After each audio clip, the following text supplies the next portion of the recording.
Olá, amigos. Mais uma edição começa aqui do podcast do Gente que Fala. Nós estamos no ar pela Com Brasil TV, pela TV aberta, Instagram, Facebook, AltV.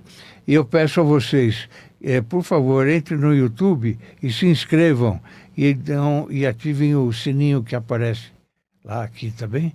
Ajuda bastante a gente para saber a audiência. Hoje eu tenho um programa muito especial e é o tipo do programa que eu gosto de fazer. Já trouxe aqui alguns médicos, eu trouxe um médico e 3 filhos médicos. Foi um programa excelente. E hoje estou trazendo aqui 2 médicos, o meu amigo Milton Flávio e a Mariana de Almeida. Vamos começar a cumprimentar pela Mariana, porque você já é conhecido aqui. Mariana, como vai? Tudo bem. Seja bem-vinda. Muito obrigada pelo convite.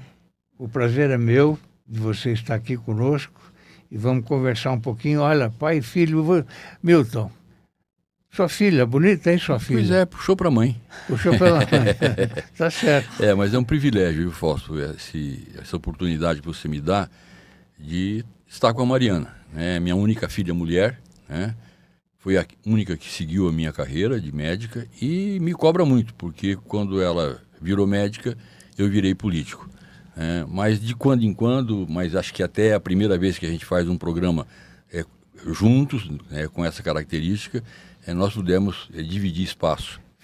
Eu fico muito honrado com isso. Viu? Isso é muito bom. Você sabe que eu tenho muito apreço por você. Você continua fazendo muita falta na política. E só para deixar uma palavrinha, os políticos bons estão caindo fora. Não há mais espaço, né, Fausto, para que políticos bons permaneçam na política, né? A forma de eleição, os valores que estão sendo colocados em jogo e a maneira como você consegue uma eleição impedem pessoas honradas de disputarem e vencerem eleições. As instituições, uma querendo comer a outra, não é? Sempre, infelizmente. Então as coisas não andam muito bem, não. A Mariana também é como você, mas ela é médica especializada em ginecologia e obstetrícia. Isso. E professora de ginecologia. Isso. É isso? Isso, eu dei aula na Uninove, né? E agora eu estou afastada, estou no consultório e faço cirurgias e cuido das mulheres em geral. Faz cirurgia? Faço também. Na verdade, ela tem um pedacinho também de urologia feminina, né? Que é uma coisa que nem todas as ginecologistas e obstetras têm. A Mariana, durante a sua formação, além da ginecologia e obstetrícia e o cuidado que ela tem com as pessoas que estão na menopausa, ela também se especializou e tem um título, inclusive, de urologista feminina. A uroginecologia. Ele falou bem que eu fui tentar ficar operando com ele, clinicando com ele, mas ele virou político. Mas, como ele disse, ele já foi mais médico como político do que como médico individual, porque as leis do PSA, da vacinação, atingiram muito mais pessoas. Então, de certa forma, a gente está compartilhando aí a medicina de qualquer maneira. E você está praticando agora a medicina? Não, eu parei, né? Parou de vez. Eu mantive consultório em Botucatu até a morte dos meus pais, que morreram, você lembra, num período máximo de 30 horas. Sim. E aí eu mantinha o consultório porque era uma maneira de eu ir até Birigui, era uma parada, né? Era um descanso. E aí começou a ficar mais complicado, eu comecei a achar que Deus vinha me protegendo há muito tempo. É muito difícil você fazer um consultório único, atender pacientes, fazer um diagnóstico, medicar e voltar ou se distanciar. A sorte, eu não cometi nenhum engano, mas eu podia cometer. E isso poderia colocar em risco ou em jogo uma carreira inteira. Então eu achei que agradeci a Deus pela proteção, mas dei um descanso para ele. Sim. A Mariana nasceu em Botucatu também? Nasci, vivi lá. A infância passou lá? Sim, até os 16. Ela deu muito trabalho, Milton? Não, os 3 filhos meus foram tranquilos. Eu não conheço aquela fase que as pessoas dizem, olha, a juventude, a puberdade, como é que chama, filha, que o pessoal brinca? A geração, né? Aborrecência. Eles são os aborrecentes. Eu não tive isso, não. Os meus filhos não me deram de verdade, ela sabe que é verdade, não me deram trabalho. Foram filhos que tiveram muita liberdade, fizeram o que gostavam de fazer e talvez até por conta disso não nos incomodaram muito. E hoje está trabalhando em consultório em São Paulo. Hoje sim. A gente depois, você vai dar o endereço que a Combinado. gente pode falar, sem problema Tá nenhum, bom, viu? eu agradeço. Você tem filhos? Tenho 2 meninas, a Clara e a Maitê. Você quantos netos, então? 5. Então, são 2 5 delas, netos. 2 meninas, o Milton, que tem um casal, e o Gustavo, que tem um garoto. Vai chegar a ter bisneto. Eu espero que, acho que não vai demorar muito para ter, não. Se Deus Viu? As quiser. minhas netas são grandes, né? A Clara, que é a mais velha, já acabou passando com um treininho na primeira fase da FUVEST. Daqui a pouco engata aí um namoro mais sério, que já tem, né? E aí eu começo a ter, você, como dizia o Geraldo, vou fazer... Mas é mais do que avoado, bisavoados de você, né? Vou cuidar dos meus bisnetos. Mariana, na frente do seu pai, como é que você descreveria a sua criação dentro de casa? Eu sou, né, super grata, porque a gente vem de uma família que tenta minimizar a diferença entre homens e mulheres desde sempre, que tenta fazer com que nós tenhamos direitos e deveres iguais, e que a gente tenha todas as oportunidades iguais. Então, eu acho que isso formou o meu caráter, né? E, para mim, não existe essa diferença de gênero. Eu acho que eu posso tudo e isso é da minha formação, porque isso daí é o que faz a gente acreditar que realmente pode, né? E realmente a formação da gente vem de casa, né? Continua sendo, né? O grande responsável e que sedimenta, pelo menos, um conceito e o caráter é a educação. E mais do que a educação que você fala, que você ensina, é o que você vive. Eu digo, né, você aprende com os teus pais pelo exemplo que eles dão, não pelo que eles falam para você. Exatamente. O que motivou a escolha pela medicina, Mariana? Essa não é uma história tão romântica, porque, na verdade, eu acho que eu tenho aquela multiplicidade que muitas mulheres têm. Hoje tem gente que chama de TDAH, tem gente que chama de multipotencialidade. Então, eu acho que eu seria feliz fazendo muitas coisas. Mas a medicina é uma carreira muito ampla e muito generosa, principalmente, eu acho que com a mulher, porque ela se adapta a cada momento da sua vida, ela pode te oferecer, desde você trabalhar com criança, com jovem, com adulto, com idoso, com homem, com mulher, com pessoas, com exames. Então, nessa fase que a gente ainda não tem ao certo exatamente o que a gente quer fazer para o resto da nossa vida, eu acho que a medicina é uma carreira muito generosa.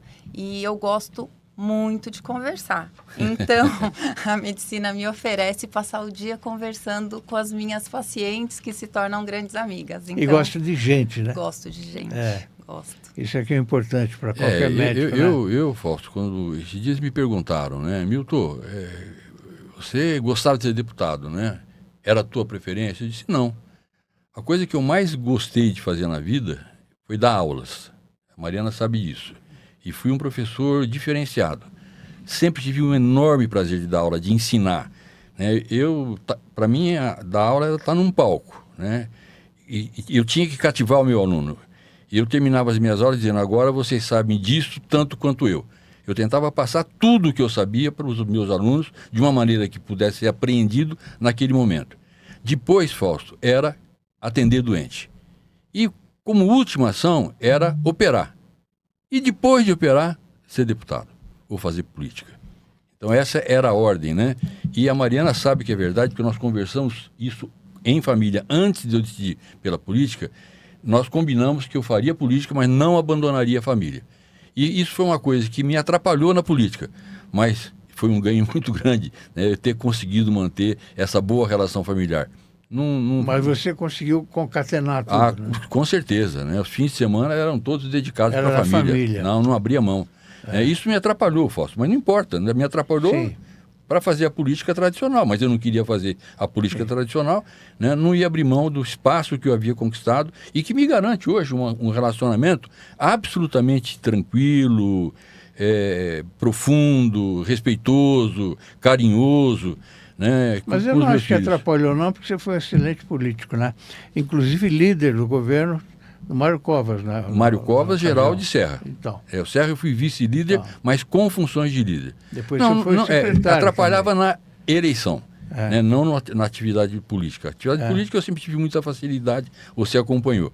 Mas nas eleições eu sempre sofri muito. Como foram as experiências de residência para você? Olha, eu estava cercada daqueles amigos ali que apareceram. Sim. Então, eu acho que isso era fundamental, né? Porque a residência, na minha época, hoje a gente tem o pós-plantão. Na nossa época não nem sei o que tinha é o isso. pós-plantão. Pós-plantão é você deu um plantão hoje, amanhã você pode ficar em casa descansando, para que isso não você existia. não se sobrecarregue, para você ter o seu raciocínio lógico na melhor maneira para atender seu paciente. Na nossa época, a gente tinha 80 horas de trabalho no primeiro ano de residência, 60 no segundo e 40 no terceiro. E no terceiro a gente achava que a gente era folgado, porque eram só 40 horas.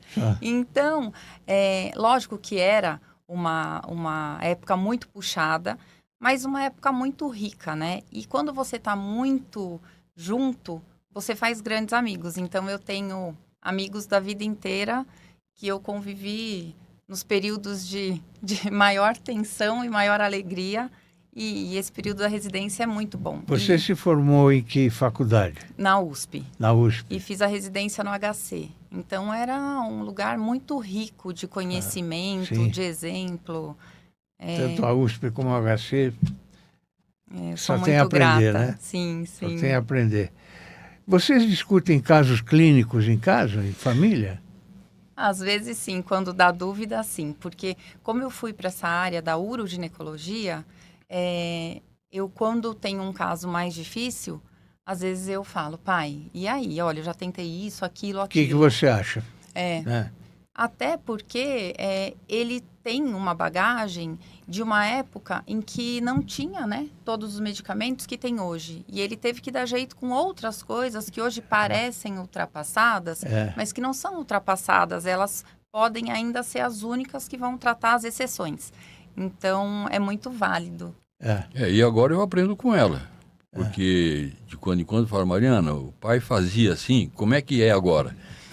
O que tem de novo? E na área da urologia feminina, seguramente eu posso dizer que ela foi minha professora. Me ensinou muito. Me ensinou e me ensina.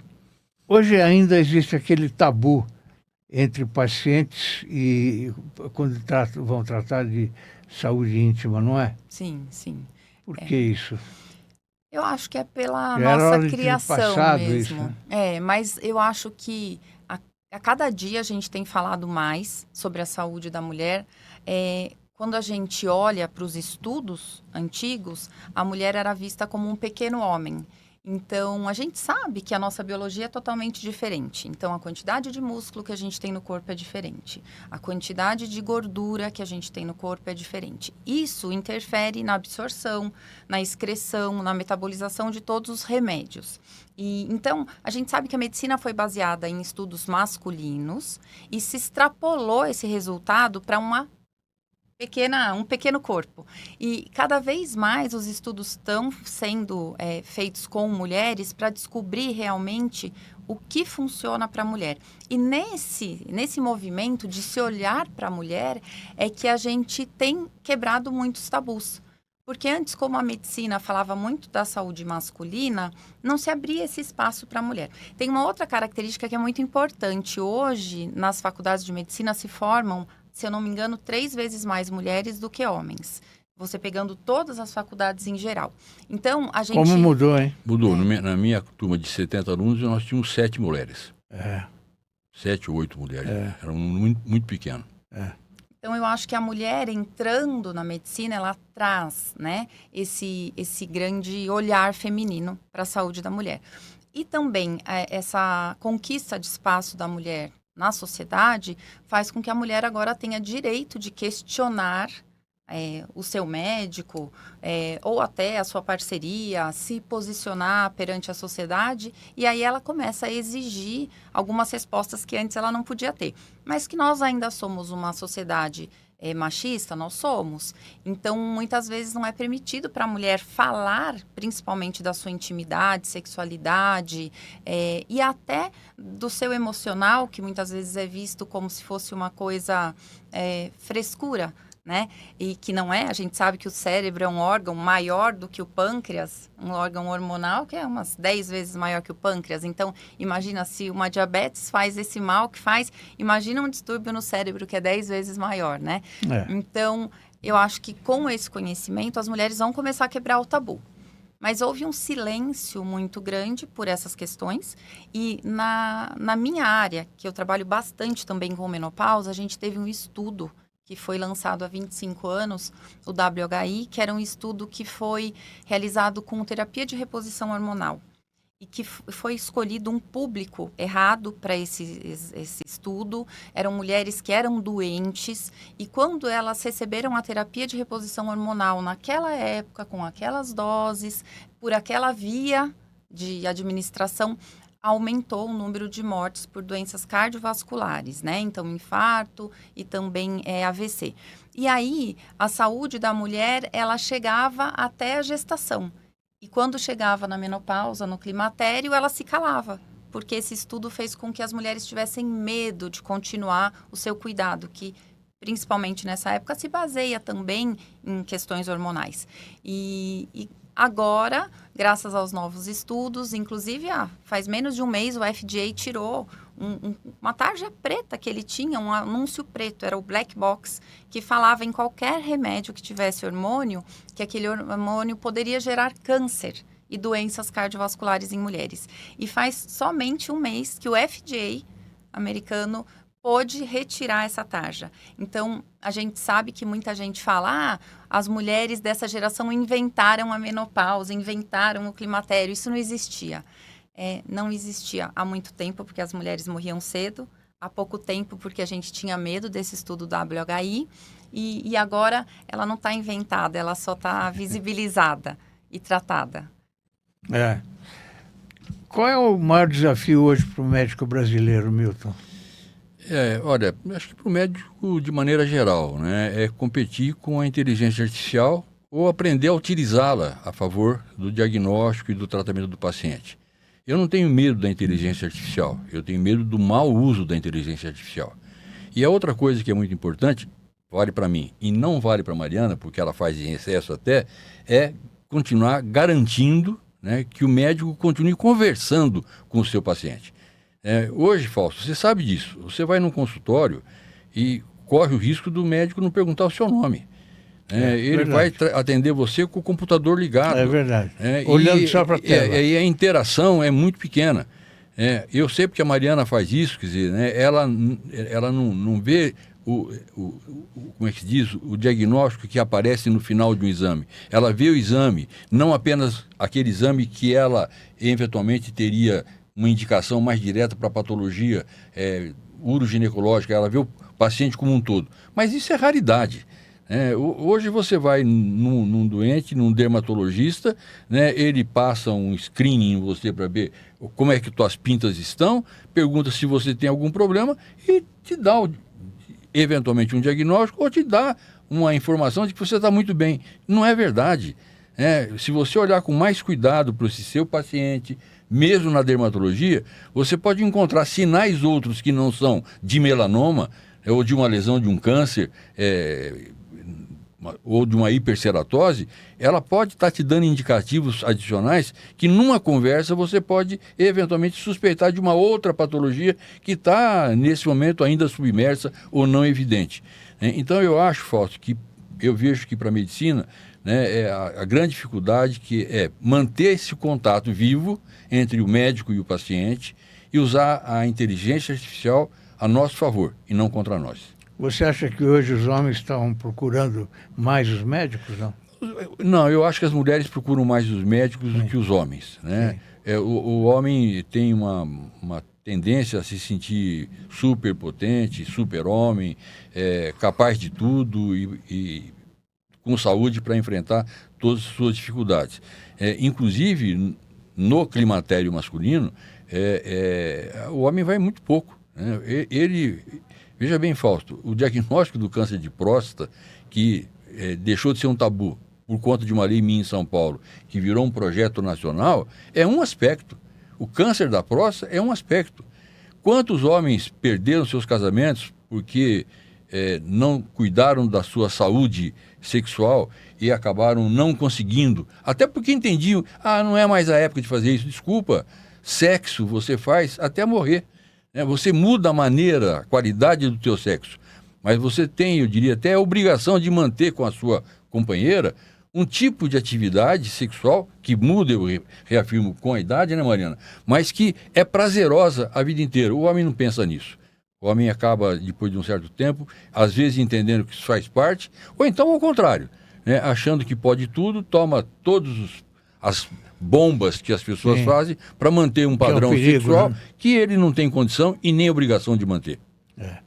Hoje se fala muito de saúde mental, né? Sim. Por que isso? Porque o cérebro é um órgão mesmo.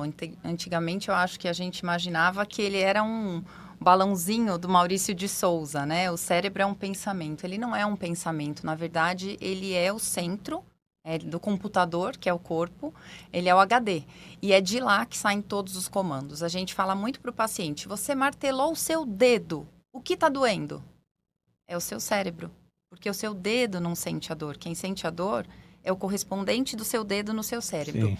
Então, quando a gente sente qualquer coisa, porque a gente foi estimulado ou porque a gente foi exposto a uma situação, quem responde é o nosso cérebro, fazendo literalmente uma descarga que vai para o corpo inteiro, até o seu dedão do pé vai receber neurotransmissores que foram feitos no seu cérebro. E esses neurotransmissores, eles são muito importantes, porque são eles que determinam a epigenética. Antigamente a gente falava, né, de genótipo e fenótipo. Genótipo é o que você nasceu com os genes, que você deveria ser dessa forma através dos seus genes. E fenótipo é o que o seu gene virou, ou assim, o que você fez com os seus genes a partir de uma vivência externa. Hoje a gente chama o fenótipo de uma epigenética. Os nossos genes, eles podem ser potencializados ou silenciados. Então, eu tenho um gene que vai fazer com que eu seja nervosa. E aí, as ações que eu recebo, as experiências que eu recebo da vida, eles podem fazer com que os meus genes recebam neurotransmissores que me fazem ficar mais nervosa ou menos nervosa. Um exemplo super fácil da gente perceber é que a gente tem dor de estômago quando a gente está nervoso. Por quê? Quando a gente está com a adrenalina alta... É a famosa dor de barriga, né? Isso, a adrenalina alta, ela tem funções no seu estômago. Ela aumenta a produção de gastrina, que é essa enzima que é ácida, né? Ela te dá piriri, dor de barriga, porque ela aumenta o movimento do seu intestino. E é o cérebro que está fazendo isso. Ela faz a sua boca secar porque ela diminui a contração das glândulas salivares. Ela te faz tremer porque ela faz contração de musculatura periférica. Seu coração bate rápido. Então, quem manda é a saúde mental. E a saúde mental não é um pensamento. A saúde mental é como você produz, como você utiliza e como você destrói os seus neurotransmissores. Por isso a saúde mental é tão importante hoje, porque a gente sabe que ela rege todos os outros órgãos. E a depressão? A depressão é uma dificuldade, né, que a gente fala que a depressão é uma escada. Nós temos um certo nível de produção de neurotransmissores, mas se a gente gasta muito esses neurotransmissores porque a gente precisa estar atento, ou até porque a gente está feliz demais. Você ganhou uma promoção no seu trabalho. Que legal, mas você está diante de novos desafios. Então, você precisa gastar mais neurotransmissores para você poder dar conta desses novos desafios. Você está super empolgado, feliz e você está gastando muito neurotransmissor. Quando você gasta demais, você acaba tendo um declínio no que sobra. Depois que esse declínio fica ali por algum tempo, o seu cérebro começa a imaginar que é essa a função dele, fazer isso de neurotransmissor, não isso.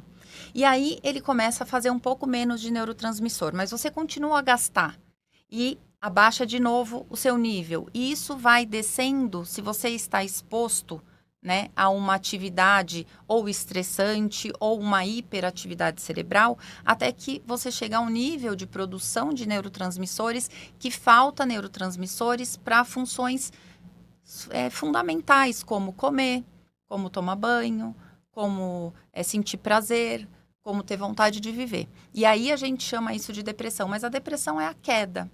E quando a gente começa a tratar, a gente tem 3 pilares. Então, o mundo não vai sobreviver, o ser humano não vai sobreviver se a gente não fizer os 3 R's. Reduzir, reutilizar e reciclar. Na vida é assim, e no cérebro também. Isso vale também para o lixo.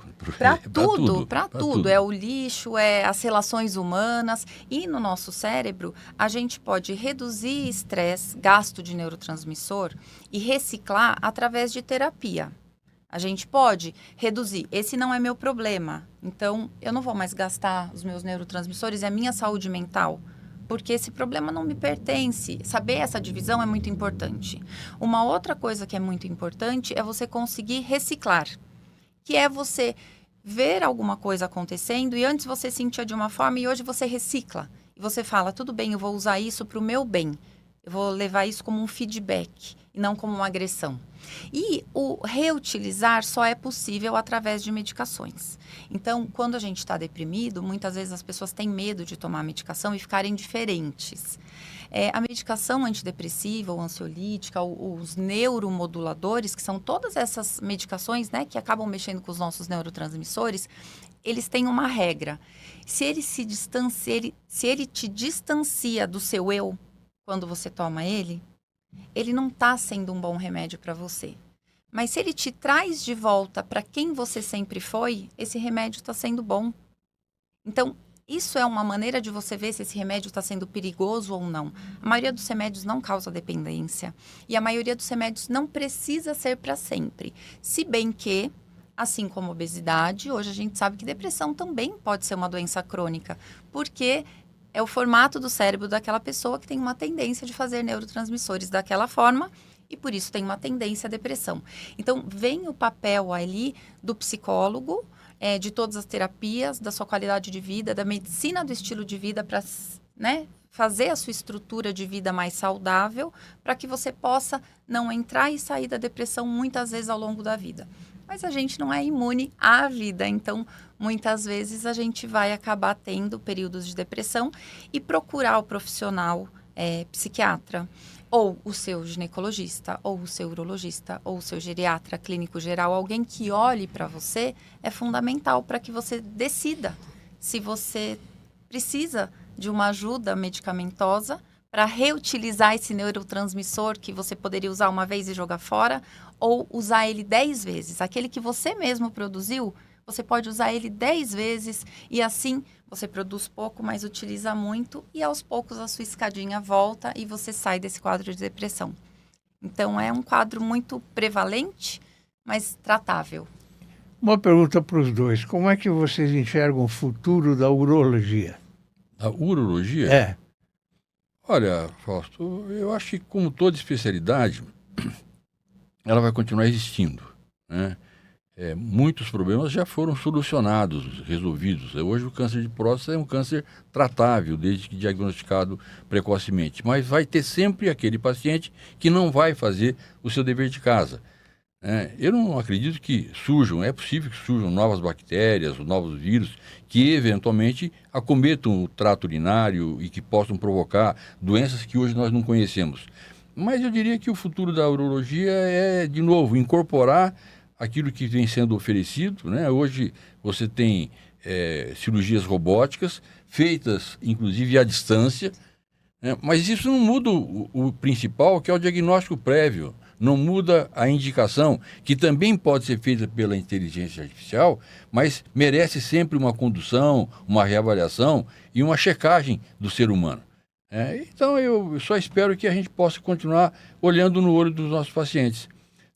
Eu ia fazer uma brincadeira com você, né? Você vê que depois do que a Mariana falou, quando a gente fala, e eu falo para ela sempre, filha, eu te amo, eu não tenho que mandar um coraçãozinho, eu tenho que mandar um cérebro para ela. Porque quem ama não é o coração, quem ama é o cérebro. Eu vou ter que começar a mudar agora os meus emojis.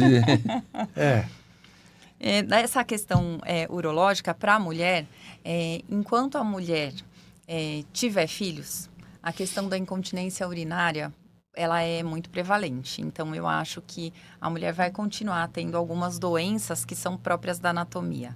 A bacia da mulher é uma bacia aberta nesse tanto, que é para passar a cabecinha de um bebê, enquanto a bacia do homem ela é fechada. Então, nós mulheres, quando a gente se expõe a esforços físicos, a esforço para evacuar, e a obstipação é uma coisa muito comum na mulher, e a mulher normaliza isso e não é normal. Enquanto a gente engravidar e tiver partos, tanto cesárea como principalmente os normais, a gente vai ter algumas lesões no nosso assoalho pélvico e aí a gente pode sim desenvolver as incontinências urinárias, os prolapsos dos órgãos genitais, que é a descida dos órgãos genitais através da vagina, e tudo isso tem tratamento, mas é aquilo que você falou, são grandes tabus. A gente normaliza a perda de urina, a gente normaliza os prolapsos, a gente normaliza a dor vaginal, a gente normaliza a vagina esclerosada por falta de hormônio, portanto eu paro de ter uma relação sexual, Sim. Porque é da minha idade. Tudo é da idade e tudo Mas pode a ser tratado. incontinência urinária tem cura, então, né? Tem cura, tem cura. Existem vários tipos de incontinência e para todas existe algum tipo de tratamento. Se você não puder curar alguns tipos, você pode melhorar muito.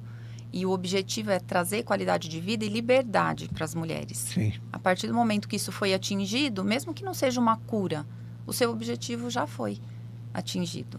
Uma coisa curiosa que aconteceu comigo muitos anos atrás, eu devia ter 18, 20 anos, existia aquele famoso médico da família. E eu me lembro do nome dele, Plácido Stan Gomes. Ele era um médico clínico geral e atendia a família inteira. Mas você chegava no consultório, ele te dava um copo, você tinha que ir no banheiro, fazer xixi no copo, aí trazia o copo, ele examinava o copo e tratava você direitinho. É porque a urina, ela tem características, né? Ela tem odor, ela tem cor, ela tem transparência, né? Mas, por exemplo, quando você tem, né, uma glomerulonefrite, você tem uma perda de proteína, você vê a turbidade da urina e às vezes ela forma até gruminhos que você percebe. Então, ele não fazia isso por acaso.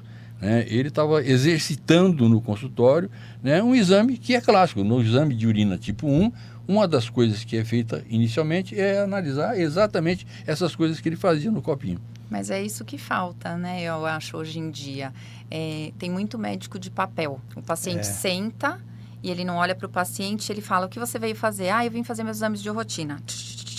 Toma, te dá um papel. E aí, quando você volta, o que você veio fazer? Eu vim checar meus exames de rotina. Deixa eu ver. Tá tudo bem? Bom, e cadê o dedo? Nem o dedo ele não colocou no paciente. Não existe uma pessoa sem um corpo. Não existe uma pessoa sem uma mente, sem um sentimento, sem um desejo.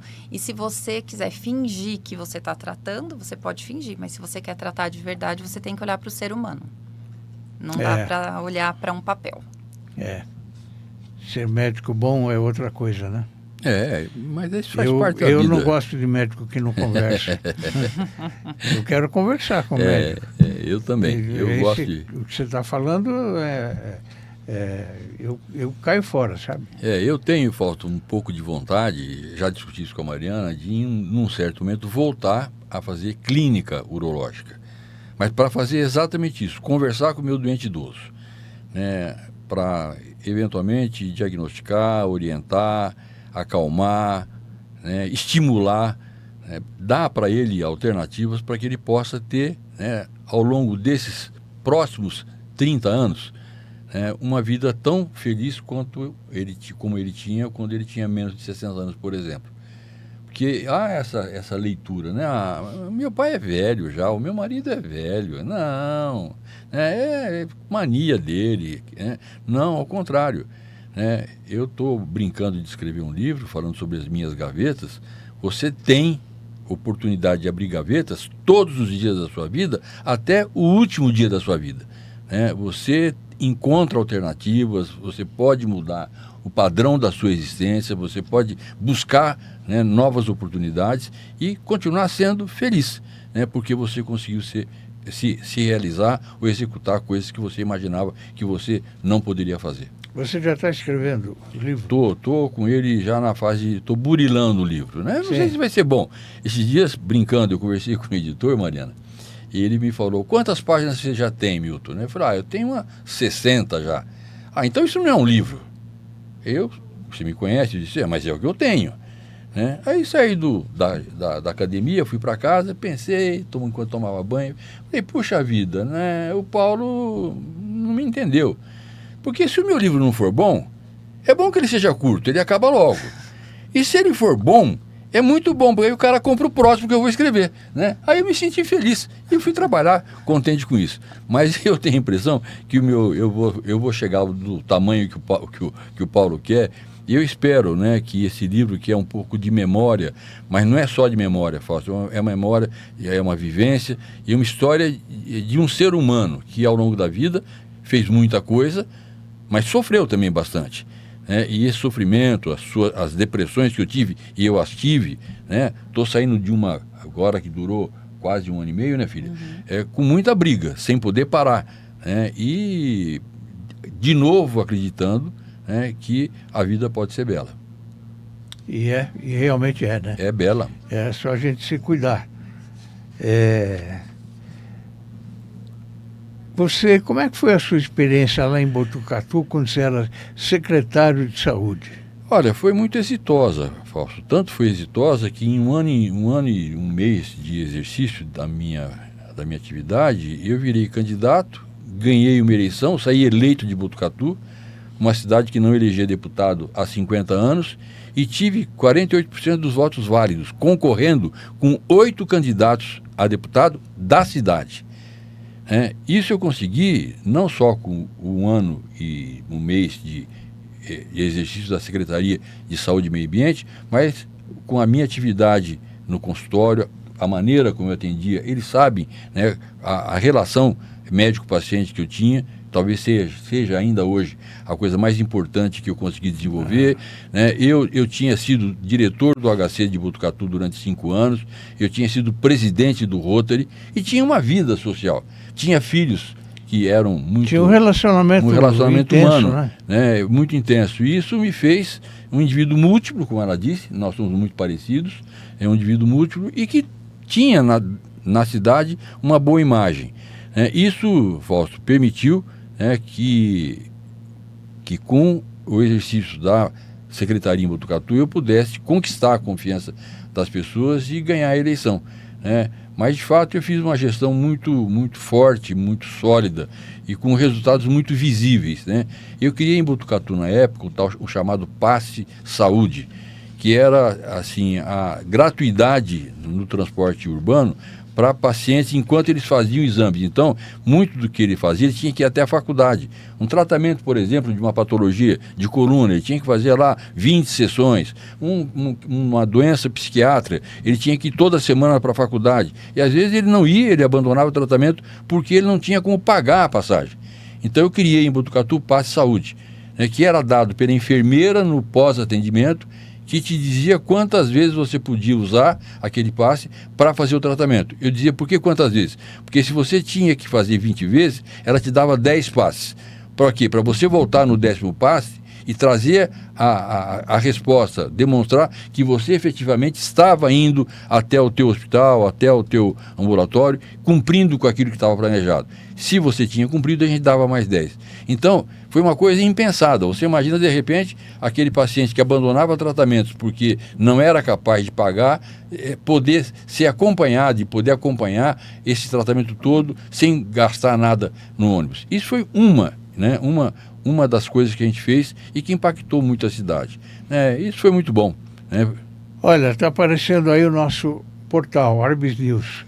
O seu pai escreve sempre. E você, a hora que desejar, por favor, escreva também. Eu é agradeço. Um portal só de artigos. Eu leio, acompanho. É um portal só de artigos. E de bons escritores, Ótimos né? artigos. Tem Bons muita jornalistas, gente boa escrevendo. gente sim. muito boa, transmitindo experiências das mais variadas áreas. Eu também sou, claro, não mais do que um colaborador, eu sou um leitor do Orb News. E aprendo muito com a profundidade com que os temas em geral são tratados, seja pelo médico... E atuais, meio ambiente, juristas, políticos, enfim. Isso é muito bom. Eu estou dando bastante atenção ao portal. E este ano de 2026, eu tenho certeza que ele vai crescer mais um pouquinho.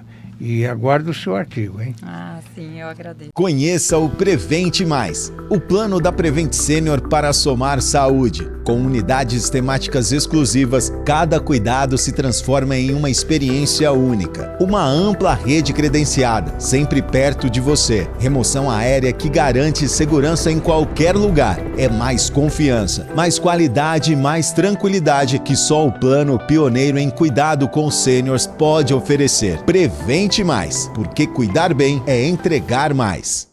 No ano de 2000, você foi escolhido pelo governador Mário Covas para desempenhar a função de líder do governo. Isso. Nós já falamos sobre isso. Qual é a lembrança mais forte que você lembra do governador Mário Covas? Olha, eu tive com o governador experiências múltiplas, né? Poderia ficar aqui falando horas da minha boa relação com o governador.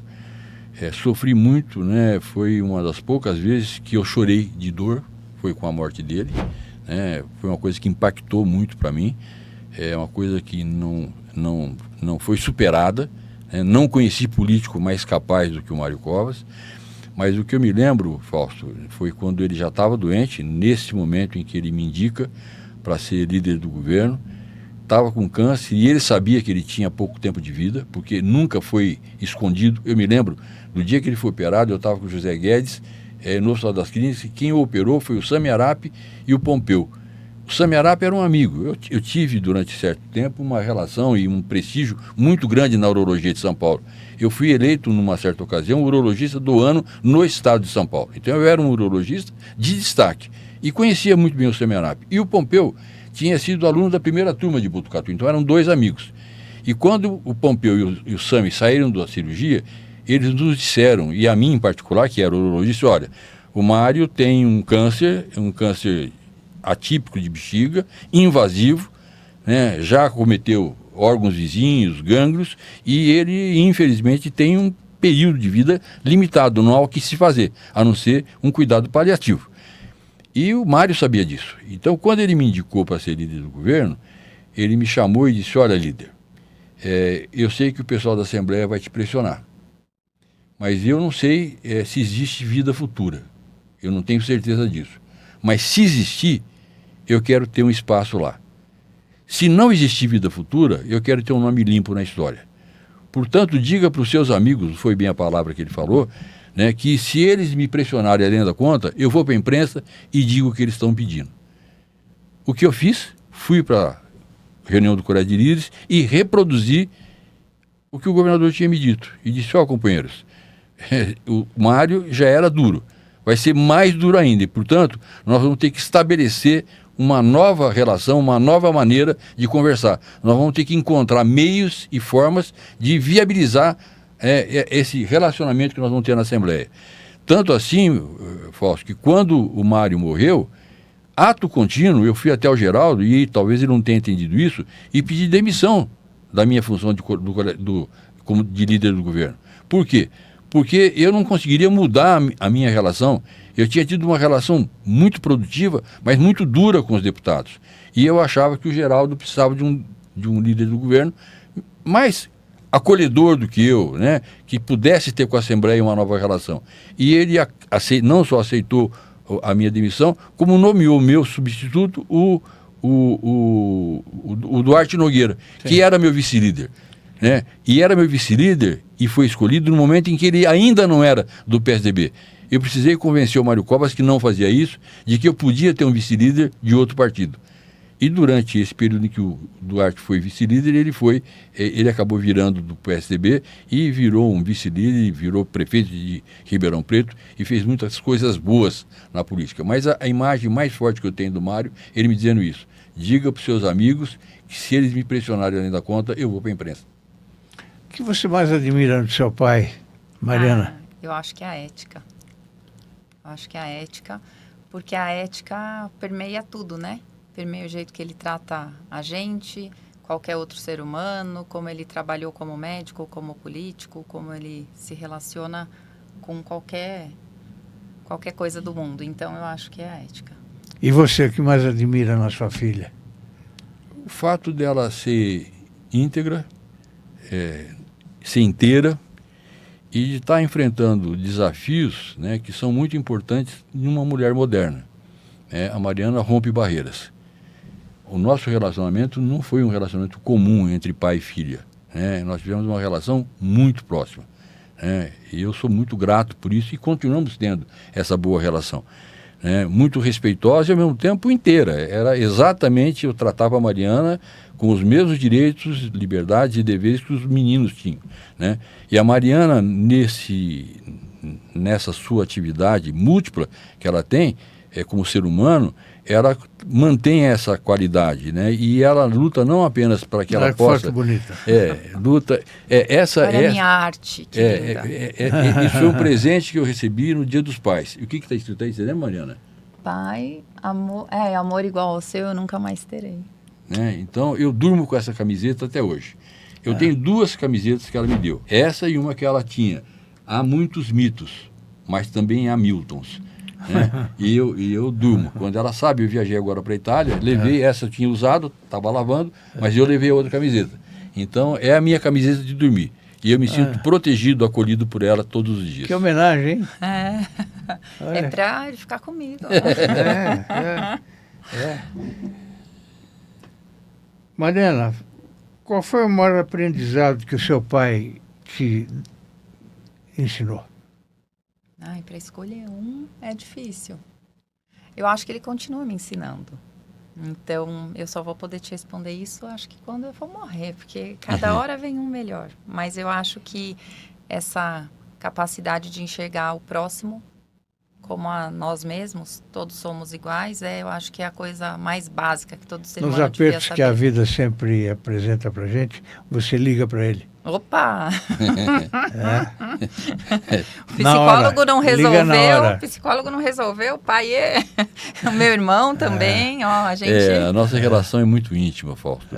As pessoas não acreditam, mas é uma relação de igualdade, A gente não conversa com pai e filho, a gente já é amigo. Eu digo para você com certeza, o meu melhor amigo, os meus melhores amigos são o Milton e o Gustavo. E a minha melhor amiga é a Mariana. Claro, ela sabe mas disso. Tem que ser mesmo. Assim. E a minha esposa. Então, não tem conversa. Quer dizer, eu só vou procurar os outros quando eles não resolvem. E é raro que a gente não resolva junto, que a gente não encontre uma saída junto. Via de regra, eles me iluminam e vice-versa, me mostrando caminhos, me mostrando alternativas e me apaziguando. Nessa fase minha da depressão, eu me apoiava neles.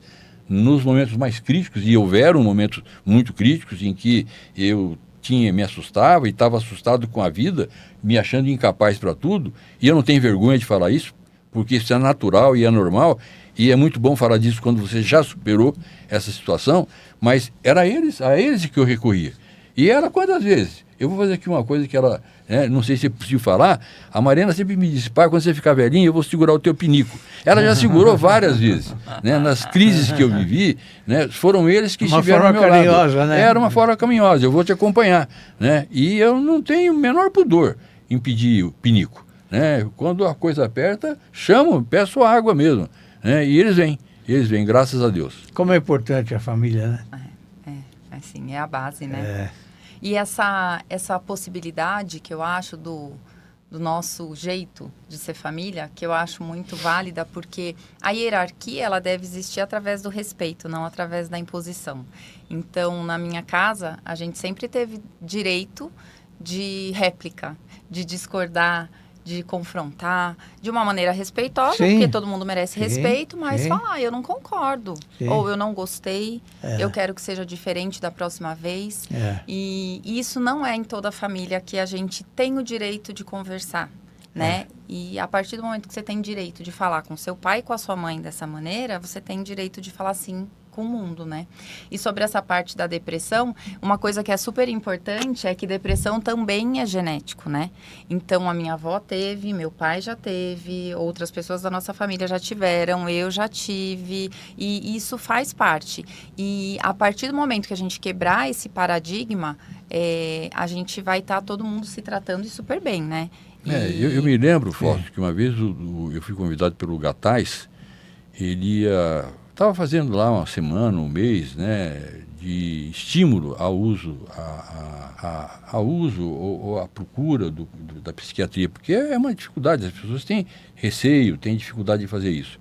E eu não sei se eu estava numa secretaria, se eu era secretário do Doria. Acho que era secretário do Doria e fui representar o prefeito, inclusive. E na minha fala, ao invés de fazer uma fala trivial, eu disse, olha gente, eu sou uma pessoa que não estaria aqui hoje se eu não tivesse buscado a ajuda, porque eu tive uma depressão.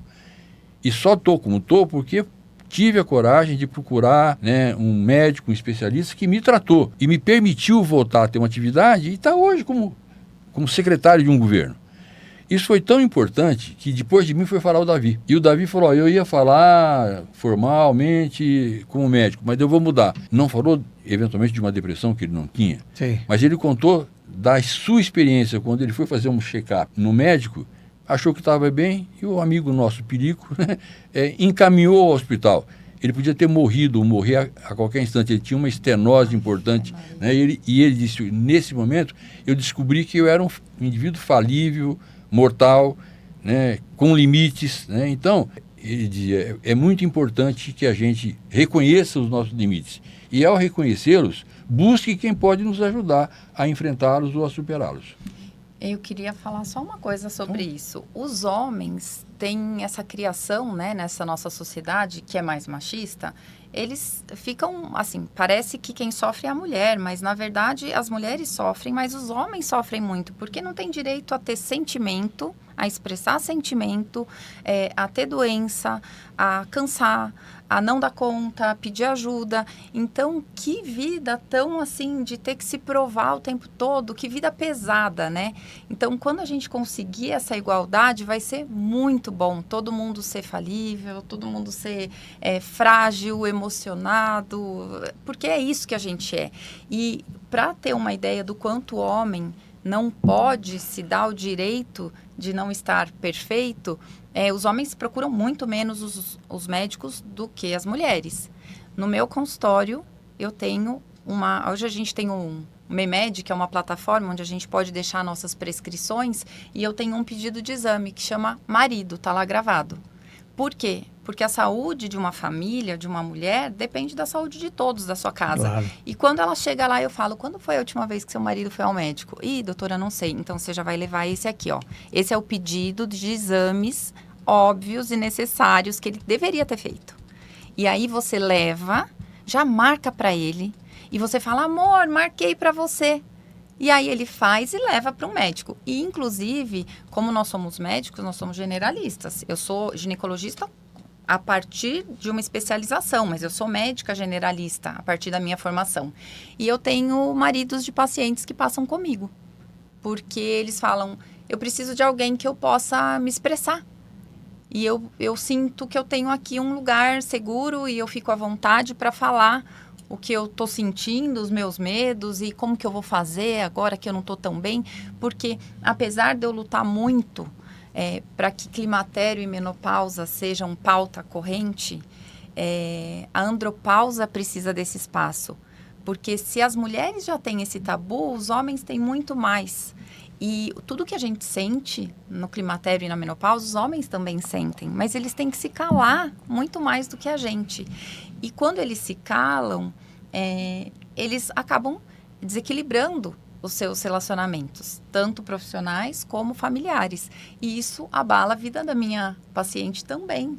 Então, assim, não existe uma pessoa sozinha, una. Existe a nossa comunidade. Então, a gente tem que tratar da comunidade. E por falar em medo, você tem algum medo? Medo, eu tenho muitos. Eu sou uma pessoa um pouco medrosa, eu acho. Porque eu quero tanta coisa que eu tenho medo de não conseguir fazer tudo que eu gostaria na vida. Viver tudo que eu gostaria. Vixe, Maria, não vai conseguir mesmo. Porque ela quer tanta coisa, não para. O meu maior medo é eu viver sem ter encontrado e cumprido o meu maior propósito de vida. Que eu acho que eu sei qual é, mas eu não tenho certeza. E eu estou procurando ele ainda. Sim. Mas esse seria o meu maior medo. E você, Milton? Bom, o meu maior medo é de perder algum ente querido antes da minha partida. E como a Mariana falou, né, eu continuo perseguindo. E eu já sei o que eu quero ser. Eu quero ser feliz, né? E isso é a coisa que, depois da minha última depressão, eu vou buscar com toda a intensidade. Eu fico muito feliz em ouvir você falar isso. Como é que você definiria a sua relação com seu pai? Eu acho que ele é o meu maior amigo, maior confidente. Vou falar uma confidência nacional. Quando eu tive minha primeira relação sexual, foi pro meu pai que eu contei. Ah, é? Foi.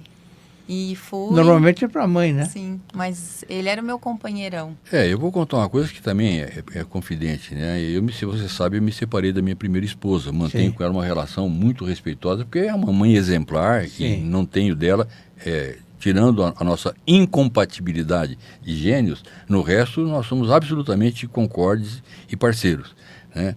Mas quando nós nos separamos, a Mariana disse para a mãe, você pode não gostar e pode não querer, mas você vai ter que ter comigo agora a relação que meu pai tinha. Não foi isso que aconteceu? Também. Porque era comigo que ela se abria, era comigo que ela conversava, era comigo que ela tinha, né? Ela compartilhava todos os seus medos, todas as suas preocupações, Eu sou normal? Sou normal, será que eu sou é normal, eu posso ter relação, isso é possível.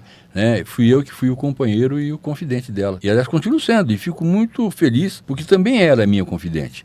Ela sabe que eu não tenho nenhum limite para ela. Eu conto as coisas mais íntimas que você pode imaginar, ela sabe. Né? Ninguém sabe alguma coisa minha que ela não saiba também. O Brasil está se tornando um país de idosos, né? O que você tem a dizer sobre isso? Eu fico muito na área feliz. da saúde? Eu fico muito feliz, porque eu acho que isso significa que a gente está tendo uma melhor qualidade de saúde, porque há 100 anos uma mulher não vivia até os 60, nem existia menopausa, porque ela morria antes. Morria antes. Né? E hoje, graças aos avanços da saúde pública, a gente consegue ter uma longevidade maior. Mas a gente queria ter longevidade com qualidade de vida. Então, a gente ainda tem que perseguir essa base, que é a medicina do estilo de vida, que deve ser, na verdade, ensinada para a criança. Eu acho que a gente precisa, dentro da medicina, entrar com a questão violência. Essa questão é uma questão muito séria, é uma pandemia. A violência entre homens, a violência sexual contra crianças e mais tarde, depois da adolescência, contra mulheres, a violência contra as mulheres e tudo isso faz com que a gente perca muita gente jovem que poderia estar vivendo mais. Então, esse envelhecimento, se ele não for parado por algum percalço, ele é possível graças aos avanços da medicina. E esse envelhecimento vai gerar para a gente, eu acho que um aprendizado que a gente não tinha antes, né? O aprender do saber da pessoa com mais experiência. E é uma coisa que vai ser muito rica, eu acho. Neste mês de janeiro eu faço 83. Não parece. Parabéns. Obrigado. Eu faço 83. E, portanto, eu pertenço ao grupo que acabamos de falar. E com muitas gavetas para abrir ainda, né, Fausto? Hein? E com muitas gavetas para abrir ainda. Muitas ainda, se Deus quiser. Chegamos ao final do programa. Poxa, foi rápido, não? É porque a conversa foi boa, né? A Mariana fala muito. Puxei alguém. Olha, Milton, muito obrigado. Eu que agradeço, Fausto. Mariana, foi um prazer enorme conhecer você. Ai, o prazer foi meu. Eu fiquei muito feliz com a presença de pai e filho e filha aqui comigo. Eu preciso trazer também o Milton, o Milton. E vou convidá-lo. Muito obrigado pela presença. Quiserem se despedir, por favor, fiquem à vontade. Não, Fausto, eu só queria desejar a todos, né, um 2026 muito venturoso, cheio de boas realizações, melhor que o 2025, e que a gente possa continuar dividindo um pouco da alegria que a vida tem nos permitido ter. Isso. Mariana. Eu acho que é isso. E que a gente possa realmente perseguir os nossos propósitos, falar o que precisa ser falado, lutar pelo que tem que ser lutado e viver bem, feliz, não só individualmente, mas coletivamente também. E realizar os sonhos. Sim. Não é? E fazer tudo o que você quer. Muito obrigado mais uma vez. Nós aos amigos que nos assistem, o meu muito obrigado e até a próxima edição do podcast do Gente que Fala. Fiquem com Deus.